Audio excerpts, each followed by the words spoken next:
I took my 11-year-old grandson fishing, wade fishing right past Scott's house here. And it was late in the morning, and my grandson picked out a mirror lure, and I said, "It's too late in the morning for that mirror lure." He said, "I'm going to use that, Granddaddy," and I said, "Okay, let's go." So we waited around Nybor Point, and all of a sudden I heard my grandson grunt. I turned around, and my grandson, very short little fella, he was up to his neck almost in the water. He said, "Granddaddy, I've got the biggest fish I've ever got a hold of." And so I sat there and I backed up close to him so the fish could circle us. He brought in a 8.5 pound trout, 11-year-old kid. My name is Jim Scoggins. I've been fishing Baffin Bay since the early 70s, almost 50 years. Fishing trip I took with my father. When he was getting a little older, and I told him that we would go one day and I wouldn't fish, I would just walk with him and tell him where to cast. We waded the South Shore of Baffin pretty shallow, and as I could spot fish, I'd tell him cast out past this patch of weeds, and he'd make a good cast. And I remember that day he caught 8 trout. They were all over 7 pounds. And I didn't think I'd ever get him to go to sleep that night. He just kept calling everybody he knew and telling them about it. And we really had a great time. My name is John Sutton, and I've been fishing Baffin Bay since 1957. My family are trout fishermen, and we love to pursue trophy trout. And I guess my fondest memories are watching my wife catch her personal best, and my son catch his as well. And her fish was 33 1/8, which is an incredible fish, particularly these days. But the fishing has to take number one as far as memories. My name is Scott Murray, and I've been fishing Baffin right around 60 years.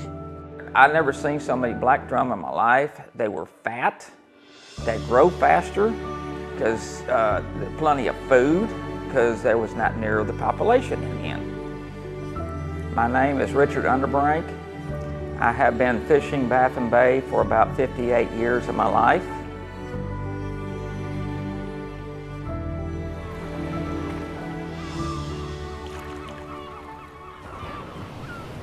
Well, as you've heard from Jim, John, Scott, and Richard, Baffin Bay is truly special. It is a Texas icon that's been widely known for supporting an incredible fishery and trophy-sized individual fish. Consequently, it's been a major draw from throughout the state and country, and has traditionally been a major contributor to the local economy. My name is Michael Wetz. I'm the HRI Chair for Coastal Ecosystem Processes at the Harte Research Institute for Gulf of Mexico Studies. I first got involved in Baffin Bay in 2012 when I visited with about 40 stakeholders to listen to concerns that they were having about the health of the bay. But I would say in the last 30 years, it's really a change primarily because of water quality. And water quality is really the gold standard down here. Without that, without habitat, you have no fisheries. All of a sudden, it began to where there wasn't really much to be caught commercially shrimping, and they started, some of them, trying to get maybe live bait instead of a harvest for, a volume for consumption of food. And that started diminishing. Baffin Bay, mouth of Intercoastal. And so that started going down. The duck flight was less. There was no frogs in the water on the land, but each one I think is connected. It's just a drawdown and a trickle effect that finally hit the bay. Most of the big changes that I've observed through the years one was the brown tide, and the years after the brown tide, how the bottom structure changed through the years. Places that had been pretty firm for wade fishermen became soggy, full of dead weeds. The drop-offs that we once fished were no longer there. They just were simple slope-offs.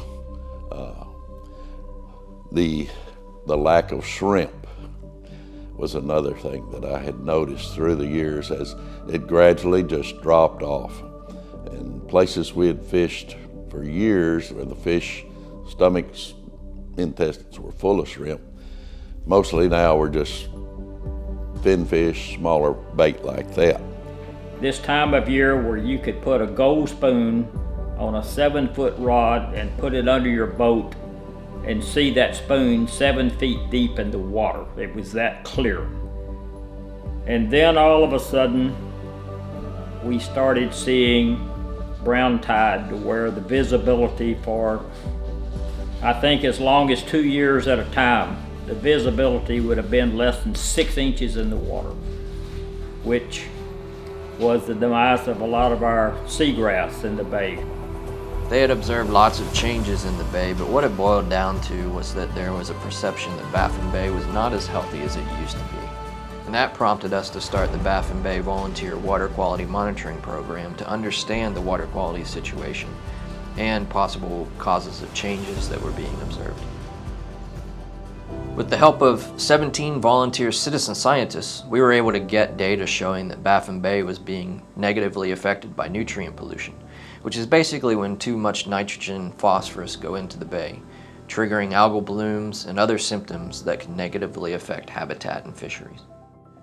Since the early work with the Baffin Bay volunteers, we've conducted additional studies to pinpoint when and from where the nutrients are coming into the bay.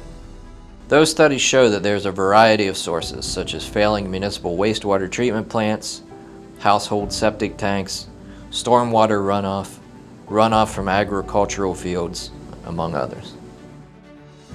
With this information in hand, we've now formed a vibrant stakeholder group that's actively seeking solutions aimed at reducing pollution from these and other sources.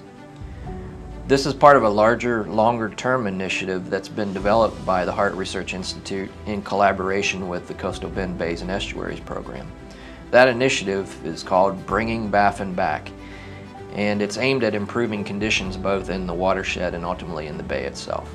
Bringing Baffin Back also represents a sustained commitment by the Harte Research Institute to dramatically improve the health of Baffin Bay and the surrounding economy through partnerships between scientists, citizen groups, landowners, philanthropies, policymakers, local municipalities, elected officials, NGOs, and private businesses. To put it mildly, Baffin Bay is a national treasure.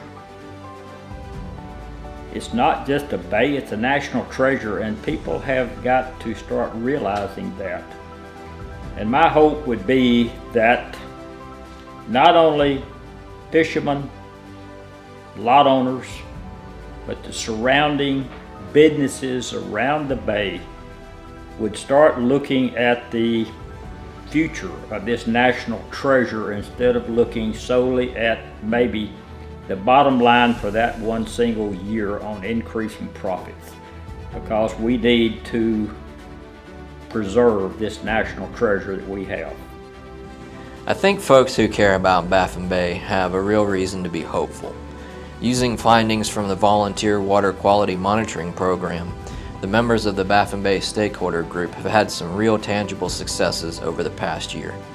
For example, we've just developed a watershed protection plan that will provide assistance to landowners and businesses to reduce their impacts on the bay. We also just found out that the Natural Resources Damage Assessment Program is proposing to devote about $4.8 million to reduce pollution from agricultural fields in the watershed. And then finally, we're really excited to announce that Bringing Baffin Back has been accepted by Texan by Nature's Conservation Wrangler program. And what this will do is open up new partnerships and new avenues for reaching audiences to share the Baffin Bay story with. I'm confident that if we can keep making progress at developing partnerships and finding funding to fix the problems, Bringing Baffin Back will set Baffin Bay up to be a resource that future generations can enjoy and make memories in, just like those that you heard here.